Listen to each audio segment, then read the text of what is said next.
Okay, so what type of mood picture is Gustav Holst painting? Intense.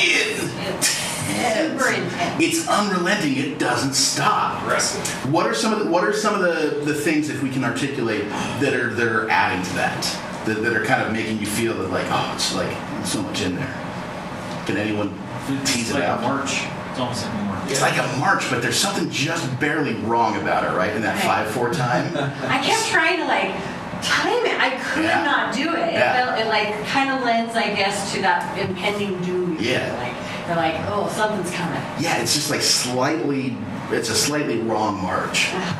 And also that Aggressive over and over. is just there the whole time. And you've got these wave of horns and strings that come up and they come in and they out, and then just all the way through there's just that. It kind of reminds me of the chaotic, that constant in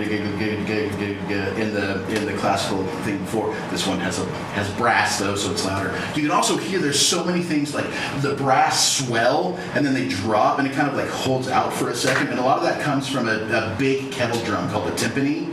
So they come and they do the swell on this note, and then as it dies out, the timpani is still rolling on that note underneath, so it's kind of persisting through. John Williams does that all the way through Star Wars. There's a lot of the strings will swell up and there's still something doing rhythmic underneath there. So he pulled a lot of other elements throughout the entirety of that initial series from that. Very dynamic.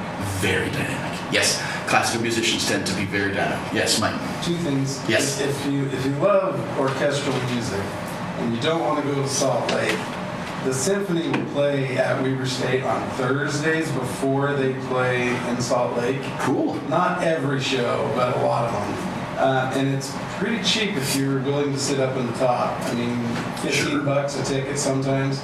That's great. So check that out. And then also, if you love soundtracks, there's a podcast that I would recommend called The Soundtrack Show. Okay. And it's hosted by a guy who does a bunch of writing for the Disney Star Wars, the additional things coming out.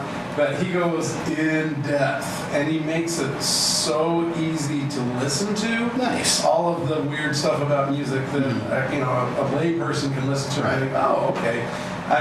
Fantastic. And there's a bunch of episodes on the Star Wars stuff, nice. So I recommend that as well. Cool. What was it called? The Soundtrack Show. Soundtrack Show. That you couldn't get more on the nose. Perfect. Awesome. Okay, so we've had a lot of kind of progressive stuff here, even this, some of the techniques used in that 5/4 thing. So now we're going to go kind of square into early prog rock. I'm not going to introduce, we're going to watch a little bit of a live video of this, and we're going to listen to a little bit of the actual recording of it.